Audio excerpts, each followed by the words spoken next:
mempertemukan dia dengan kesakitan. Jadi penyaliban adalah kehendak Allah sendiri, bukan pemberontakan terhadapnya. Siapa yang menyalibkan Yesus? Dalam Alkitab, yang menyalibkan Yesus adalah pimpinan Romawi, pemerintah. Tekanan dari sebagian pemuka agama Yahudi. Nah ini Pak Suma perlu mempelajari ini. Kisah Para Rasul 223. Dia diserahkan menurut maksud dan rencana Allah. Kamu telah menyalibkan dan membunuhnya oleh tangan bangsa-bangsa durhaka. Orang Kristen tidak menyalahkan kelompok tertentu, dan bukan orang Kristen yang menyalibkan Yesus. Bahkan secara rohani, semua manusia berdosa turut menyebabkan Yesus disalib, karena dia mati untuk dosa kita semua. Kita bisa membacanya di Yesaya 5:3-5, Roma 5:8. Baik, dalam pandangan Al-Quran tentang penyaliban, ya, mayoritas interpretasi terhadap An-Nisa 4:157 adalah bahwa Yesus tidak disalib, melainkan diangkat ke surga. Dan yang disalibkan adalah orang yang diserupakan dengannya. An-Nisa dalam terjemahannya, padahal mereka tidak membunuhnya dan tidak pula menyalibnya, tetapi yang diserupakan bagi mereka. Namun ada beberapa tafsir atau ulama yang membuka kemungkinan bahwa ada ketidakjelasan tentang apa yang sebenarnya terjadi, yang sesuai dengan kelanjutan ayat. Tetapi yang sebenarnya, Allah mengangkat Isa kepadanya, dan Allah Maha Perkasa lagi Maha Bijaksana. Dalam Islam, Yesus tidak mati tetapi diangkat hidup-hidup. Ya, dalam Kristen Yesus mati dan bangkit sebagai kemenangan dan dosa dan maut. Dalam Al-Quran juga tertulis, Yesus Isa Al-Masih bangkit. Ya, bangkit. Kalau bangkit berarti ada peristiwa sebelumnya. Bagaimana untuk menjawab ini? Jawaban singkat ya. Orang Kristen tidak mengkudeta Tuhan. Justru kami percaya Tuhan mengasihi manusia begitu besar hingga dia sendiri rela datang ke dunia dan menanggung hukuman dosa itu. Penyaliban bukan pemberontakan terhadap Tuhan, tetapi justru adalah kasih Tuhan bagi manusia yang berdosa. Dengan ayat kita bisa melihat Yohanes 3:16, karena begitu besar Allah akan dunia ini sehingga ia telah mengaruniakan anaknya yang tunggal. Yesaya 5:3-5, tetapi dia tertikam oleh karena pemberontakan kita, dia diremukkan oleh karena kejahatan kita. Baik, mungkin itu saja yang saya jawab sementara. Mungkin ada tanggapan balik lagi dari Bang Suma, silakan. Oke, baik. Jadi saya katakan sekali lagi, Kristen ini adalah kelompok yang ingin mengkudeta Tuhan, melantik makhluk yang keluar dari kubur. Apapun ceritanya, orang-orang Kristen harus mutar kepala untuk bisa mendudukkan makhluk kuburan ini sebagai Tuhan. Gak ada cerita, tidak peduli mau dia malu, mau tidak malu, pokoknya Yesus yang keluar dari kubur harus Tuhan, tanpa malu-malu mengutip, mengambil terjemahan dari agama lain, termasuk kitabnya Yahudi yang jelas-jelas Tuhan mereka bukan manusia, bukan anak manusia. Jangankan mengakui Yesus Tuhan, menerima Yesus sebagai Mesias aja kagak. Kita lihat dalam kitabnya orang Yahudi, Yehezkiel 5:8, sebab itu beginilah firman Tuhan Elohim, lihat aku sendiri akan menjadi lawanmu, dan aku akan menjatuhkan hukuman kepadamu di hadapan bangsa-bangsa.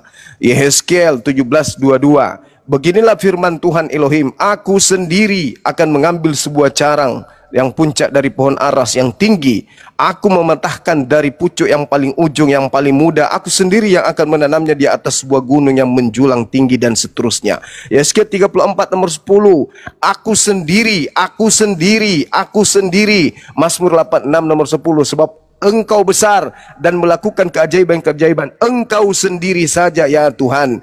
Yesaya 37:16, ya Tuhan semesta alam, Allah Israel, Eloah Israel yang bertahta di atas kerubim, hanya Engkau sendirilah Elohim segala kerajaan di bumi. Engkaulah yang menjadikan langit dan bumi sendiri, bukan bertiga.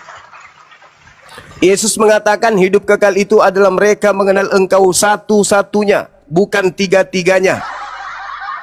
Jadi Kristen ini sangat-sangat berupaya menyalibkan makhluk yang keluar dari kubur itu untuk duduk sebagai Tuhan. Padahal Yesaya 43:10, engkaulah saksiku, tidak ada Tuhan yang dibentuk. sebelum aku dan tidak ada Tuhan yang dibentuk setelahku. Yesus itu adalah manusia yang dibentuk menjadi daging. Jadi Tuhan itu berdiri sendiri, makanya disebut Ahad, disebut Esa, tunggal. Sedangkan kalau kita lihat dalam kajian kitabnya orang Kristen, 1 Korintus 8 nomor 6, namun bagi kita hanya ada satu Theos saja, atau satu Tuhan saja, yaitu Bapa, yang daripadanya berasal segala sesuatu, dan untuk Dia kita hidup, dan satu Tuhan. Jadi Yesus Tuhan, Bapa juga Tuhan. Bapa adalah satu Tuhan, Yesus juga adalah satu Tuhan. Jadi masing-masing kemudian ini berdiri. Kalau dua-duanya ini dianggap Tuhan, berarti Yesus disetarakan dengan Tuhan. Yesus ketika datang memuji Tuhan. Kristen ketika datang memuji Yesus Tuhan. Tidak ada upaya Yesus dalam pengajarannya. Sekali lagi, tidak ada upaya Yesus dalam pengajarannya.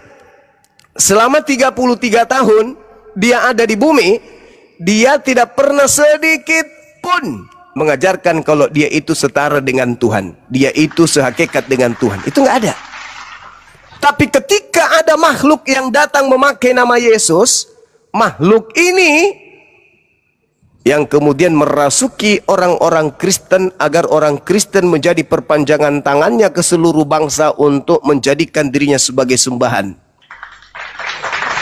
Maka yang kita lihat, orang Kristen tanpa malu-malu mengambil kitabnya Yahudi, Yesaya 53, Yesaya 9, Amsal 22, Amsal 8, kemudian Mazmur 22, Mazmur 8, semuanya diambil, dikutip, padahal yang punya kitab masih hidup. Yang punya kitab masih ada hari ini. Tapi orang Kristen karena udah terlanjur melantik Yesus jadi Tuhan, mau tidak mau ketuhanan makhluk ini harus ditopang dengan mengambil terjemahan kitabnya Yahudi. Tuhan itu bukan manusia. Kristen, Tuhan itu manusia. Tuhan itu tidak mati. Kristen, Tuhan itu mati meskipun 3 hari saja. Tuhan itu maha suci. Tuhan itu pernah kotor meskipun cuman 33 tahun saja. Tuhan itu tidak pernah dihidupkan, tapi Dia maha menghidupkan. Tuhan itu dihidupkan meskipun dari kuburan saja. Ini anehnya, tapi Kristen nggak pernah sadar itu. Kenapa? Karena Kristen tidak pernah mendapatkan pengajaran dari Yesus. Yesus ketika mengajar, hanya mengajar Bani Israel. Contoh nih. Ketika murid-murid datang kepada Yesus di Bukit Zaitun, Guru, apa tanda kedatanganmu? Ini orang Yahudi nih yang bertanya, bukan orang Kristen. Kristen kan kelompok dari luar, nah. Nanti datang belakangan baru datang Kristen ini. Guru, apa tanda kedatanganmu? Apa kata Yesus? Waspadalah agar kalian jangan disesatkan. Sebab akan datang banyak orang yang datang memakai namaku dan berkata, akulah Kristus.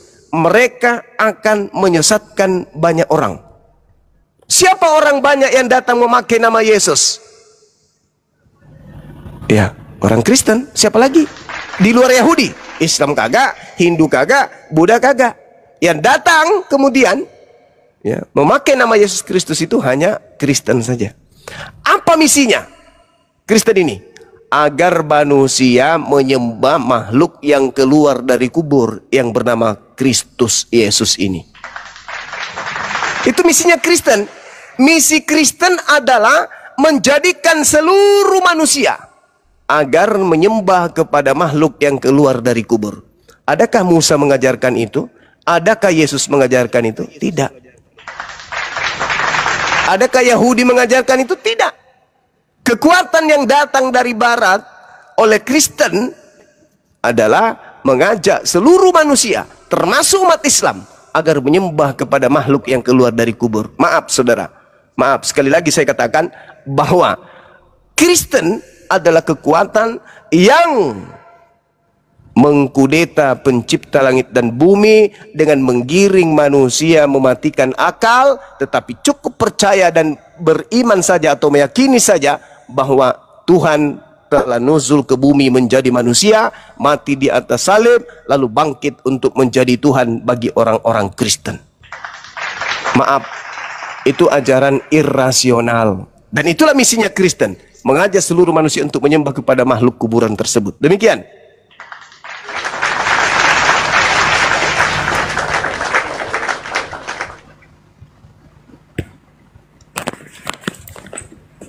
Baik, mengutip Maryam 1933, ya, bahwa kebangkitan Isa Al-Masih itu ditunjukkan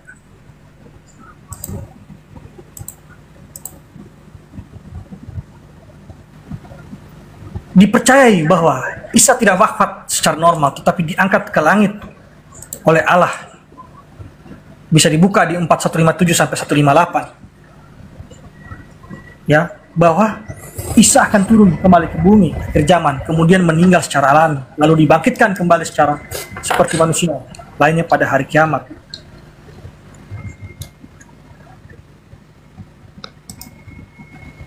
Bagaimana ini membuka ruang pengakuan terhadap keilahian Yesus?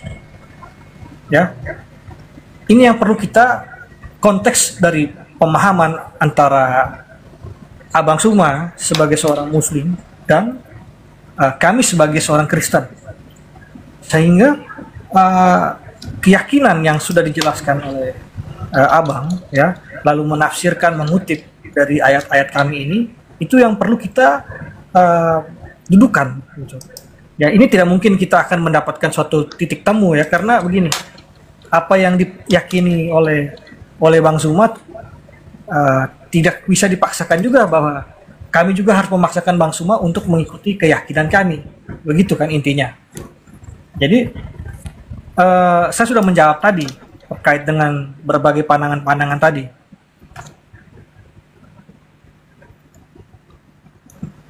Ya, mengapa Yesus disebut Tuhan, ya, secara langsung bagi keimanan kami? Mungkin Pak Suma bisa membuka di Yohanes 1:1. Pada mulanya adalah firman, firman itu bersama-sama dengan Allah dan firman itu adalah Allah. Ya, firman sama dengan Yesus. Lihat Yohanes 1:14. Firman itu adalah Allah, Yesus adalah Allah. Yohanes 20:28, Thomas menjawab dia, "Ya Tuhanku dan Allahku." Yesus tidak menolak penyembahan Thomas, tetapi menerimanya. Dalam konteks Yahudi, menyebut manusia sebagai Allah adalah penghujatan, kecuali memang dia Allah. Lalu kita bisa melihat di Titus 2:13, menantikan penggenapan pengharapan kita yang penuh bahagia dan penyertaan kemuliaan Allah yang maha besar dan juru selamat kita Yesus Kristus. Yesus menerima penyembahan, hanya Tuhan yang boleh disembah, Matius 4:10. Namun Yesus menerima penyembahan, Matius 14:33. Setelah Yesus meredakan badai, murid-murid menyembah dia, Matius 28:9-17. Setelah kebangkitan mereka menyembah dia, Ibrani 1:6. Biarlah semua malaikat Allah menyembah dia. Malaikat dan rasul tidak pernah menerima penyembahan. Lihat Wahyu 22:8-9. Tetapi Yesus menerima dan membenarkan. Yesus mengklaim sifat dan nama Allah. Aku adalah aku. Yohanes 8:58. Sebelum Abraham jadi, aku adalah ego eimi.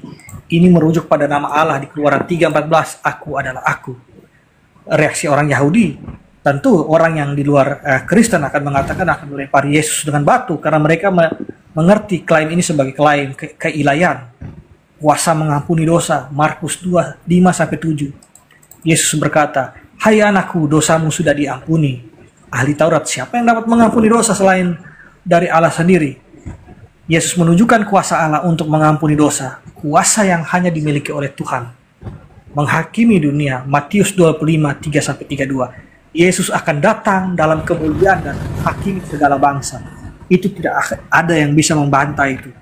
Di dalam Al-Quran juga tertulis akan datang Isa Al-Masih. Hanya Tuhan yang menjadi hakim akhir zaman, tapi Yesus menyatakan dia sendiri yang akan menghakimi. Terima kasih. Oke. Jadi ketika berbicara mengenai Al-Quranul Karim, Nabi Isa bicara pada masa bayi.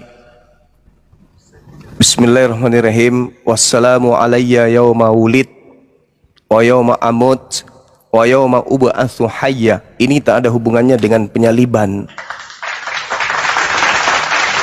karena Nabi Isa tidak disalib. Jadi itu bukan berbicara mengenai penyaliban. Al-Quran justru meneguhkan, Iskalallah ya Isa inni mutawaffik wa rafi'uka ilayya wa mutahhiruka minal ladzina kafaru. Wahai Isa, aku mengambilmu dari bumi, aku mengangkatmu dari bumi, mensucikanmu dari orang-orang kafir. Enggak dibunuh dia, melainkan dia diangkat kemudian. Makanya orang-orang yang mengatakan Nabi Isa itu disalib, manusia suci itu disalib, itu dihukum. Apa hukumannya? Otak mereka enggak berfungsi normal.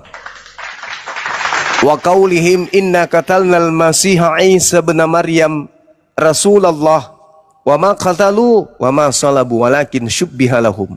Mereka ingin membunuh memang. Mereka ingin membunuh, berkongko-kongko malah membuat kesaksian-kesaksian palsu, dan itu nanti akan menjadi alat untuk menyesatkan banyak orang. Tidak disalib, melainkan diangkat, dan itu betul. Yesus sendiri mengatakan itu. Aku tidak disalib, aku tidak mati. Yesus yang mengatakan itu. Lalu dalam Al-Quranul Karim, wa innahu la ilmul lisa'ah fala tamtarunna biha wattabi'un.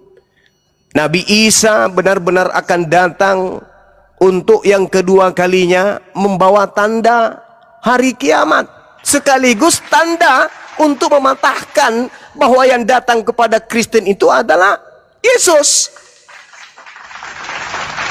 Yesus ditanya oleh murid-muridnya di Bukit Zaitun.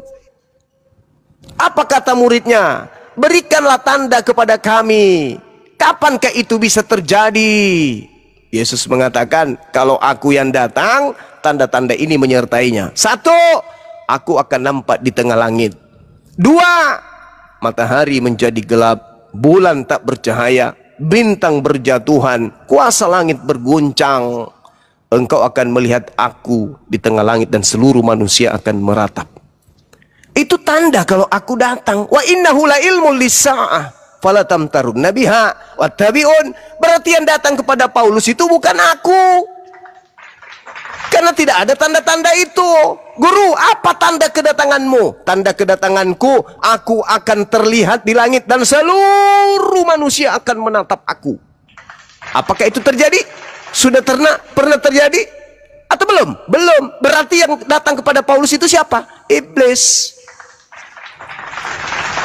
Kok bisa? Ya, karena Yesus sendiri mengatakan, waspadalah kepada penyesat yang datang kepadamu dengan memakai namaku dan berkata, akulah Kristus, jangan kau percaya. Siapakah engkau Tuhan? Akulah Yesus Kristus yang kau aniaya. Kata Yesus, jangan kau percaya. Sebab aku nanti datang beriringan dengan tanda-tanda kiamat. Makanya saya berani mengatakan bahwa yang datang kepada Paulus itu bukan Yesus. Kenapa Al-Quran saya mengatakan itu? Kenapa Yesus atau Nabi Isa dalam pandangan Islam datang untuk yang kedua kalinya? Kenapa? Karena ada terdakwa, maka dia turun menghakimi. Siapa yang dihakimi? Yang diusir. Matius 7, nomor 8, nomor 22, 23. Pada hari terakhir nanti, banyak orang berseru kepadaku, Tuhan, Tuhan, Tuhan, Tuhan, Tuhan. Bukankah kami bernubuat mengusir setan, bermukjizat, dan bernubuat pakai namamu? Pada hari itulah aku akan berterus terang kepada mereka Kristen ini. Enyahlah daripadaku. Kalian semua adalah pembuat kejahatan. Aku tidak mengenal engkau. Wa idza husiran nasu kanu lahum a'da. Pada hari terakhir nanti, apa yang mereka sembah selain daripada aku akan menjadi musuh mereka. Dan pemujaan yang mereka lakukan terhadap yang disembah selain aku akan diingkari oleh mereka. Nah, Yesus mengingkari Kristen. Yesus mengusir Kristen. Itu Al-Quran sudah terangkan. Makanya dia turun. Adapun kenapa bukan Nabi Muhammad yang keluar dari kubur? Kenapa? Kenapa bukan Nabi Muhammad? Karena Nabi Muhammad bukan iblis. Yang keluar dari kubur itu iblis, memakai nama Yesus. Di mana Yesus mengatakan bahwa iblis keluar dari kubur? Yohanes 14 nomor 30, Yohanes 12 nomor 31, Matius 12 nomor 38 sampai nomor 40. Yang keluar dari kubur itu iblis, memakai nama Yesus. Tujuannya apa? Untuk menyesatkan seluruh umat manusia. Kalau dia keluar dari kubur, lalu mengatakan, aku adalah bom-bom, pergilah, jadikanlah seluruh bangsa menjadi muridku. Siapa yang mau percaya? Ketika dia ke Damsyik, siapakah engkau Tuhan? Akulah bom-bom yang kau aniaya. Siapa yang mau sesat olehnya? Makanya Yesus mengatakan kepada Yahudi, waspadalah agar kamu jangan disesatkan, sebab akan datang banyak penyesat memakai namaku. Kenapa nggak pakai nama bom-bom? Karena bom-bom nggak keren. Kenapa pakai nama Yesus? Karena Yesus keren. Makanya penyesatnya datang memakai nama itu, supaya banyak orang disesatkan. Kristen menyebar ke seluruh penjuru bumi memakai nama siapa? Nama Yesus Kristus. Supaya apa? Supaya banyak yang menyembah makhluk yang keluar dari kubur. Jadi saatnya sadar, bukan gagah-gagahan. Kami ini adalah penyembah. Oh no, tunggu dulu. Kata Yesus dalam Yohanes 14, saatnya dunia dihakimi, saatnya penguasa dunia yaitu iblis dilemparkan keluar. Saatnya. Kapan itu? Abad pertama. Siapa yang keluar dari kubur? Makhluk yang mati tergantung secara kutuk di atas salib. Orang Kristen menyebutnya Yesus Kristus. Padahal Yesus ketika berdoa sejenak sebelum ditangkap, Bapa, biarlah cawan ini berlalu, tapi sekiranya mungkin biarlah kehendakmu yang berlaku, jangan kehendakku. Maka nampaklah malaikat dari langit memberikan kekuatan kepadanya. Maka dia semakin bersungguh-sungguh berdoa, peluhnya seperti titik-titik darah yang menetes ke tanah. Apa fungsi malaikat ini turun? Memberikan kekuatan. Kekuatan untuk apa? Untuk mati. Kekuatan yang sesuai dinubuatkan oleh Daud kakeknya. Dia tidak mati, jasadnya tidak ditinggal di alam kubur, melainkan dia diangkat langsung ke langit oleh tangan kanan Elohim. Itu yang terjadi. Jadi yang disalib siapa? Yang disalib adalah orang yang dikutuk oleh Elohim. Siapa yang dikutuk oleh Elohim? Pelaku maksiat. Maksiat yang mana? Menerima suap untuk menyerahkan orang benar agar disalib. Jadi saudara, saya simpulkan. Kristen adalah perpanjangan tangan makhluk yang keluar dari kubur memakai nama Yesus Kristus untuk menyesatkan banyak orang. Titik.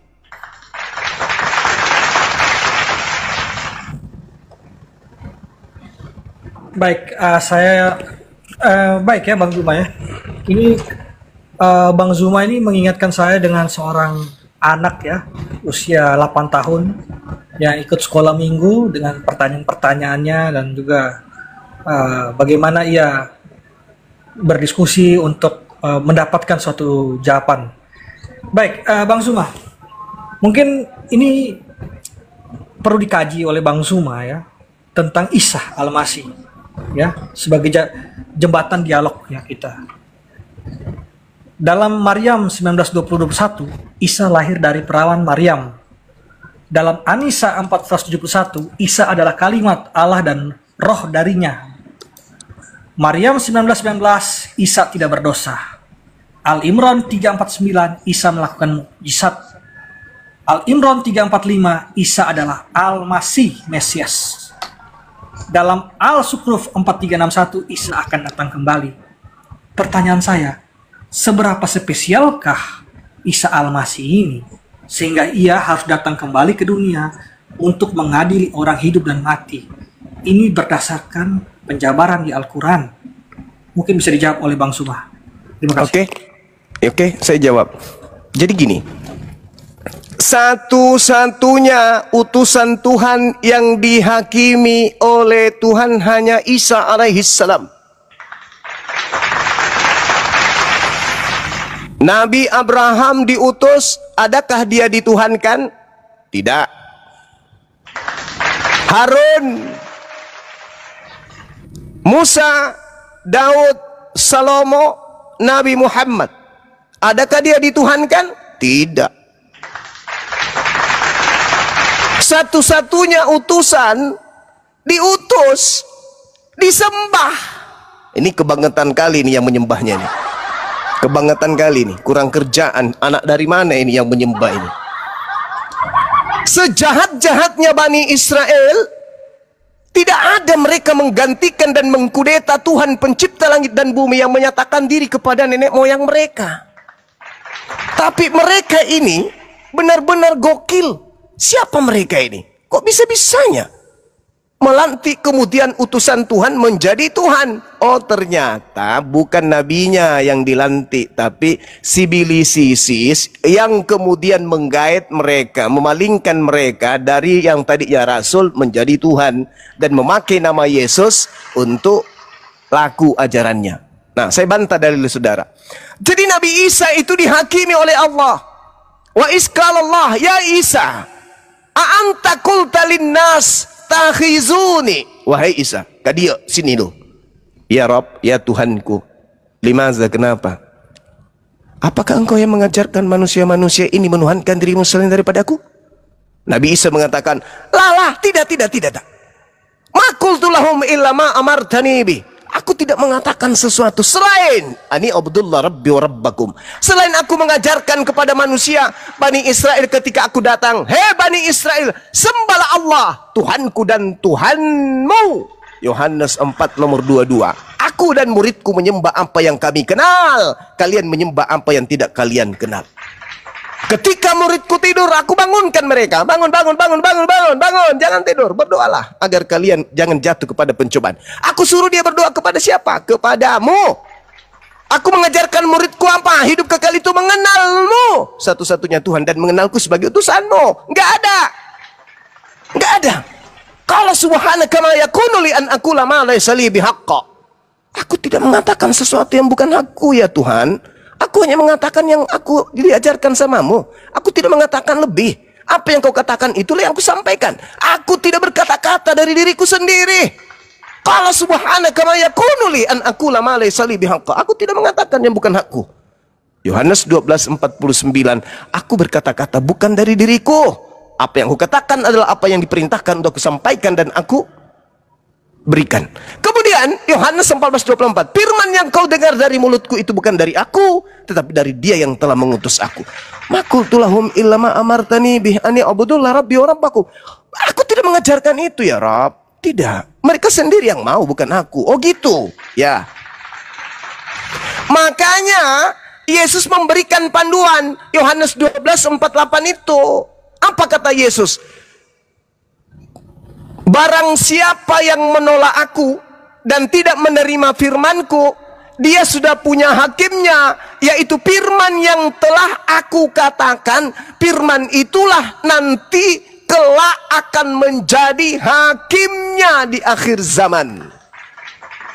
Nah tuh polanya tuh. Makanya dalam Al-Quran, wa im min ahlil kitab illa la yu'minanna bihi qabla maut.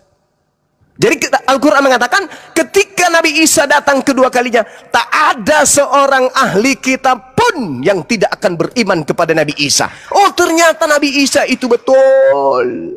Ternyata Nabi Isa yang diajarkan oleh Islam itu betul. Ternyata Nabi Isa yang kita tolak selama ini itu betul. Ternyata Nabi Isa itu benar-benar adalah Al-Masih, Mesias yang datang kepada kita. Tapi kita tolak. Sekarang nasi sudah menjadi bubur. Wa immin ahlil kitab. Memang Nabi Isa turun untuk membenarkan ajaran Nabi Muhammad. Bahwa Nabi Muhammad sudah mengajarkan beliau Nabi hanya untuk Bani Israel. Beliau tidak disalib. Beliau diangkat oleh Tuhannya langsung ke atas. Yang disalibkan adalah orang yang diserupakan. Dan yang mereka sembah orang-orang kafir adalah makhluk yang bukan Nabi Isa alaihissalam. Itu dia turun menjadi hakim. Makanya ketika ia menjadi hakim, terkonfirmasi dalam kitab saudara. Pada hari terakhir nanti banyak orang memanggil aku Tuhan, Tuhan. Itu siapa? Kristen. Hindu enggak, Buddha enggak, apalagi Islam. Mana ada Islam manggil Yesus Tuhan? Pada saat itulah mereka berkata, bukankah kami bernubuat pakai namamu, bermujizat pakai namamu, mengusir setan pakai namamu? Apa kata Yesus kepada mereka Kristen ini? Hanyalah daripadaku, aku tidak mengenal kalian. Kalian semua adalah pembuat kejahatan. Wa min ahlil kitab illa la yu'minanna bihi qabla mauti wa yaumal qiyamati yakunu alaihim syahida. Itu Al-Quran mengatakan itu. Maka ketika ia datang, dia membenarkan Islam. Ketika ia datang, dia menyalahkan Kristen. Dikumpulkannya seluruh manusia. Ingat. Ketika Nabi Isa datang, yang melihatnya bukan cuma orang Kristen. Yang melihatnya bukan cuma umat Islam, seluruh manusia akan dikumpulkan. Umat Islam akan dikumpulkan, orang Kristen akan dikumpulkan. Yesus mengatakan dalam Yohanes 14 nomor 31, apa kata Yesus? Dunia harus tahu. Maksudnya apa tuh? Umatnya Nabi Muhammad harus tahu. Umatnya Paulus harus tahu. Umat Hindu Buddha harus tahu bahwa aku Yesus senantiasa mengasihi Tuhan dan melakukan segala apa yang diperintahkan Tuhan kepadaku. Keren kan? Umat Islam tahu Yesus ini adalah seorang Muslim yang berserah diri kepada Tuhannya. Umat Islam tahu, dunia harus tahu, aku ini adalah hamba Tuhan yang senantiasa mengasihi Tuhan, yang senantiasa melakukan apa yang diperintahkan Tuhan kepadaku. Bangunlah, marilah ikut denganku. Itu dunia harus tahu aku ini adalah Muslim. Dunia harus tahu aku ini adalah hamba yang taat kepada Tuhanku. Tapi kalau Kristen, dunia harus tahu Yesus Kristus itu adalah sehakikat dengan Tuhan Allah Abraham. Di mana Yesus pernah mengajarkan itu? Padahal dunia harus tahu kalau dia ini hanya utusan Tuhan. Dunia harus tahu aku ini adalah hamba Tuhan. Dunia harus tahu kalau aku ini adalah taat kepada Tuhan. Maka yang menjadi tolak ukur penghakiman kelak nanti di akhir zaman adalah ucapan-ucapan Yesus sebelum penyaliban. Nah, jadi ucapan-ucapan Yesus sebelum penyaliban dan sesudah penyaliban itu tidak, yang sesudah penyaliban itu Yesus tidak bertanggungjawabkan. Orang-orang yang menyembah Yesus, orang-orang yang menuhankan Yesus, orang-orang yang bermujizat pakai nama Yesus, itu adalah orang-orang yang datang setelah penyaliban. Sedangkan orang Yahudi, orang Nasrani pada zamannya tidak menjadikan Yesus itu sebagai sembahan. Mereka mengusir setan pada zaman itu, tetapi menggunakan nama Yesus dengan pola Yesus hanya nabi, Yesus hanya rasul, utusan Tuhan untuk mereka. Bukan Tuhan yang nusul menjadi manusia, mati dibunuh oleh manusia. Jadi saya simpulkan, umat Islam mengakui Nabi Isa akan turun, Nabi Isa akan menghakimi, Nabi Isa akan menentukan siapa yang menuhankan dirinya dan siapa yang merasulkan dirinya. Nabi Isa akan memutuskan perkara itu. Di dalam Al-Quran dijelaskan, di dalam pengakuan Bible juga dijelaskan. Yohanes 12 nomor 48. Barang siapa yang menolak aku dan tidak menerima firmanku. Adakah umat Islam tidak menerima firman Yesus? Terima dong. Inni abdullah, aku ini hamba Allah. Atani al-kitab, Allah memberikan aku ketetapan. Wa ja'alani nabiyan, dan aku adalah nabi. Ila Bani Israel, untuk Bani Israel. Umat Islam terima. Terima enggak? Terima. Ketika Nabi Isa turun menjadi hakim, apa yang mau dihakimi di Islam? Enggak ada. Umat Islam sudah selaras dengan ajaran Yesus. Aku diutus hanya kepada domba yang sesat dari umat Israel. Wa isqala Isa bin Maryam, ya Bani Israel, inni rasulullahi ilaikum. Selesai. Apa yang mau dihakimi di Islam? Enggak ada. Umat Islam selalu boy masuk jannah, masuk surga. Ketika Kristen yang dihakimi, tunggu. Lu dari mana? Kami dari Kristen, Bang. Lu ngapain? Kenapa lu nyembah aku? Siapa yang perintahkan nyembah aku? Yang suruh nyembah kamu adalah apa? Yang siapa? Di mana kau dapat temukan aku menyuruh kamu menyembah aku, menuhankan aku? Di mana? Nyahlah daripada aku, kalian semua adalah pembuat kejahatan. Sederhana itu, Bang, sederhana. Bom. Ya, bom sudah mengguling-guling duluan ke surga, ke neraka, belum dihakimi dia udah terlempar duluan. Di mana? Nggak ada yang pernah mengajarkan kami itu, nggak ada. Aku nggak pernah mengajarkan itu. Ma qultu lahum illa ma amartani bih. Al-Quran mengatakan Nabi Isa tidak berkata-kata dari dirinya sendiri. Nabi Isa tidak menambah firman Tuhan. Nabi Isa tidak mengurangi. Begitu juga di dalam Bible. Yesus tidak mengatakan sesuatu di luar daripada hakikatnya sebagai rasul, sebagai utusan Tuhan. Dan dia tidak mengurangi apa yang menjadi porsi dia sebagai rasul untuk Bani Israel. Itu jelas itu. Siapa yang menambahkan kemudian? Kristen. Siapa Kristen ini? Kelompok luar yang hanya menggunakan nama Yesus biar dianggap paten, biar dianggap hebat, biar dianggap luar biasa, biar dipercaya sebagai utusan dari anak-anak Tuhan, biar dipercaya bahwa mereka adalah pelanjut dari agama Yahudi Israel. Padahal umat Islam lebih paham tentang itu semua daripada Kristen hanya yang bermodalkan doktrin dan dogma. Demikian.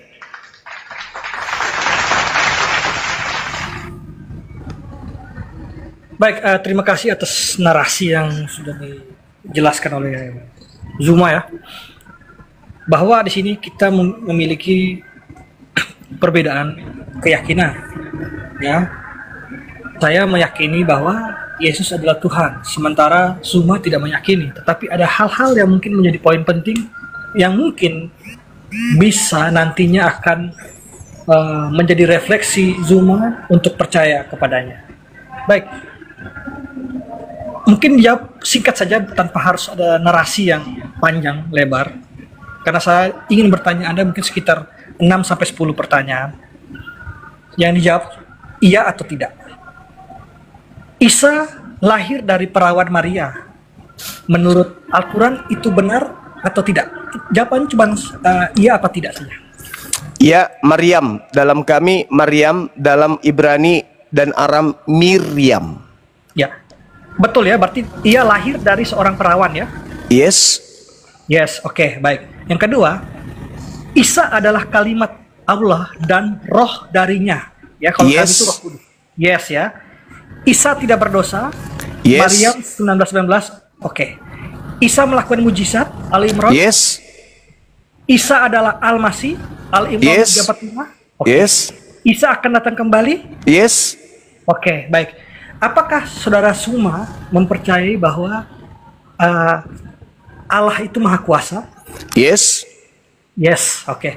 Apakah Zuma mempercayai bahwa Allah yang maha kuasa itu bisa sesuai kehendaknya? Yes. Oke, mungkin itu saja jawaban. Terima kasih atas jawaban dari Bang Zuma. Semoga suatu saat nanti Bang Zuma bisa mendapatkan titik terang untuk percaya padanya. Terima kasih. Iya.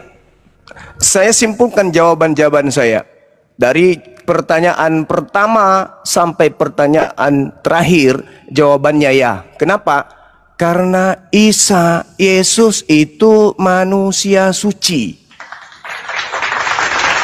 Tidak layak sesuci apapun kemudian setarakan dengan pencipta langit dan bumi.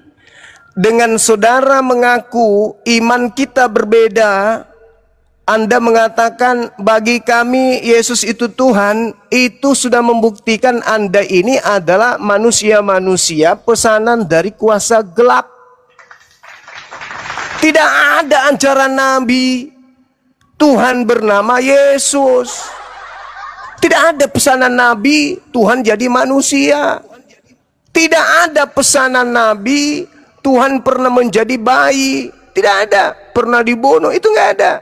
Dengan Anda mengatakan Tuhan kita berbeda, Tuhan kami Yesus, dah selesai. Berarti Anda adalah perpanjangan tangan Sibilis Isis yang mau disembah. Ingat, ketika iblis datang mencoba Yesus, wahai Yesus, ya paman, segala kuasa dan kerajaan beserta kemuliaannya yang kau kuperlihatkan ini akan engkau miliki apabila engkau kemudian menyembah aku.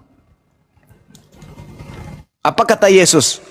Tidak, hanya kepada Allah saja engkau harus mengabdi. Jadi iblis meminta kemudian kepada Yesus untuk menyembah dirinya. Yesus terima enggak perintah itu? Enggak. Ketika iblis menggodanya, wahai Yesus, aku berikan segala kuasa ini ketika engkau ingin menyembahku. Kata Yesus, enggak, oh enggak. Ngapain? Berarti Yesus tidak menerima kuasa itu? Iya, enggak. Lalu siapa yang keluar dari kubur menerima kuasa? Kepadaku telah diberi kuasa, baik di surga maupun di bumi. Itu siapa? Yesus kagak. Lalu yang menerima kuasa itu tadi siapa? Iblis. Di mana Yesus mengatakan bahwa iblis yang memiliki kuasa itu? Yohanes 14, Yohanes 12. Saya sudah katakan kepada saudara, Yesusnya sendiri yang menerangkan itu, bahwa penguasa dunia ini sudah keluar. Penguasa dunia ini sudah dilemparkan, dan penguasa dunia itu adalah iblis. Dalilnya jelas.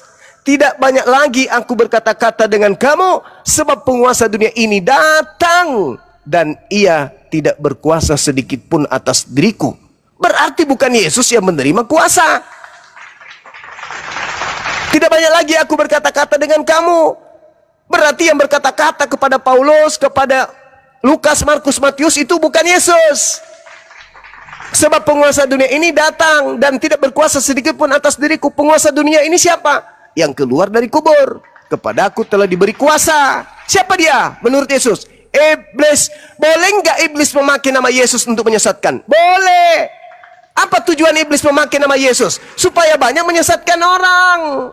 Kenapa pakai nama Yesus? Karena Yesus menyatakan mujizat, tanda-tanda, kekuatan di hadapan mereka. Maka ketika Yesus sudah tidak ada di bumi, iblis ngapain? Iblis memanfaatkan itu. Di mana itu tertulis? Baca Lukas 4 nomor 6 sampai nomor 13. Apa bunyi nomor 13-nya? Nomor 13 yang mengatakan begini. Ketika iblis selesai mencobai Yesus, iblis mundur. Lalu menunggu waktu yang baik, menunggu waktu yang tepat. Kapan waktu tepat itu? Ketika Yesus sudah diangkat, maka iblis kemudian melakukan aksi penyesatan. Makanya sebelum terangkat, Yesus sudah mengatakan, waspada, waspada kepada iblis yang datang memakai namaku. Waspada, waspada. Sebab dia akan memakai namaku dan mereka semuanya akan menyesatkan banyak orang. Waspada, waspada. Ingat, aku pergi. Sebab kalau aku tidak pergi, roh penghibur lain itu tidak datang. Maka aku harus pergi supaya penolong penghibur roh kebenaran itu datang. Jadi yang datang adalah bukan aku. Yang datang kepada Paulus siapa? Yesus. Aku harus pergi. Kalau aku tidak pergi, roh kebenaran itu tidak datang. Berarti yang datang harus roh kebenaran. Roh kebenaran ini siapa? Baca Yohanes 14 nomor 16. Aku akan minta kepada Bapa agar Bapa mengutus seorang penghibur, seorang penolong lain, seorang pembawa roh kebenaran. Berarti yang datang bukan Yesus. Yang datang kepada Paulus siapa? Yesus. Loh, Yesus mengatakan bukan aku yang datang, woi. Yang datang adalah penolong lain. Kalau ada yang datang memakai namaku, jangan kau percaya, itu iblis.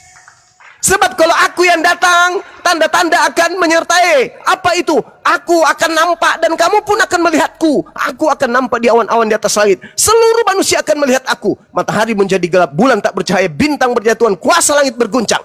Itu kalau aku yang datang. Jadi kalau ada yang mengaku-ngaku bertemu dengan aku, jangan kamu percaya, itu bukan aku. Karena yang datang setelahku, antara aku yang datang kedua kalinya, masih ada satu utusan Tuhan, yaitu seorang penolong lain. Bukan aku. Kalau aku datang, kiamat. Kapan aku yang datang? Kiamat. Karena pasti kalau aku datang, tanda-tanda itu menyertai aku. Apakah ketika orang-orang Kristen mengaku bertemu Yesus, tanda-tanda itu datang? Enggak. Berarti siapa yang datang kepada Kristen? Iblis yang nyamar memakai nama Yesus. Kenapa harus pakai nama Yesus? Supaya bisa menyesatkan. Kalau dia datang di pintu tengah malam, akulah bom-bom pengisap darah. Nggak ada orang mau murtad, nggak ada orang yang mau percaya. Misalnya ada orang berhaji atau umroh, melihat kemudian penampakan bom-bom di atas Ka'bah duduk. Nggak ada orang mau murtad. Tapi kalau dia nampak di situ Yesus, aku Yesus, murtad. Muncul lagi, kamu kenapa keluar Islam? Aku mimpi bang, udah 3 kali aku mimpi. Apa mimpimu? Aku kedatangan cahaya. Cahaya itu pakai jubah, wajahnya putih dan mengaku Isa Al-Masih Yesus. Murtad. Padahal Al-Quran sudah mengatakan, bahkan Bible pun mengatakan bahwa banyak orang yang akan datang memakai nama Yesus Kristus. Untuk apa? Untuk menyesatkan orang lain. Jadi sekali lagi saudara, ketika saudara mengatakan Tuhan Anda bernama Yesus, itulah dengan terang-terang Anda sudah mengkudeta pencipta langit dan bumi dengan melantik makhluknya menjadi Tuhan. Tapi itu nggak apa-apa. Karena Al-Quran saya juga sudah mengatakan begini. Dalam surah Al-Araf, Al-Quran mengatakan bahwasanya Allah pencipta langit dan bumi menjadikan iblis sebagai sembahan orang-orang kafir, orang-orang yang tidak beriman. Dalam Al-Quran surah Al-Araf ayat 27. Bismillahirrahmanirrahim. Inna ja'alna syayatin awliya lilladina la yu'minun. Aku menjadikan sungguh iblis itu menjadi pemimpin, menjadi sembahan, menjadi penopang bagi orang-orang yang tidak beriman. Kisah Para Rasul 2 nomor 36 juga bunyinya begitu. Jadi semua orang Israel harus tahu bahwa Yesus yang kau salibkan itu telah dijadikan menjadi Tuhan. Selamat. Bagi Tuhan, untuk Tuhan bagi siapa? Tuhan bagi angkatan jahat. Mana buktinya? Baca terus. 37, 38, 39, 39, 40. Di data 40 ketika Petrus ditanya oleh angkatan jahat, apa yang harus kami lakukan? Apa yang harus kami lakukan, wahai Petrus? Apa? Kami udah takut ini, apa yang kami harus lakukan? Kata Petrus, berilah dirimu untuk ditobatkan dan keluarlah dari angkatan jahat ini. Yesus ditanya sama orang Farisi, Guru, berikan kami tanda. Kata Yesus, Matius 12, 38, 40. Angkatan jahat ini minta satu tanda dan tidak akan diberikan satu tanda apapun selain tanda Yunus. Sebab Yunus 3 hari 3 malam dalam perut ikan, demikian juga anak manusia akan berada dalam perut bumi 3 hari 3 malam. Berarti keluar dari perut bumi hari ketiga itu adalah tanda untuk angkatan jahat. Kristen percaya kebangkitan hari ketiga, berarti Kristen sama dengan angkatan jahat. Makanya Kristen itu mengkudeta Tuhan. Tuhan hanya satu. Elohim, Eloah Abraham, Eloah Yisha, Eloah Yakub, cuma satu. Tapi Kristen datang menggantikan Tuhan yang satu itu dengan melantik yang bernama Kristus Yesus. Saya kira begitu. Saya izin ibadah sejenak. Silakan teman-teman.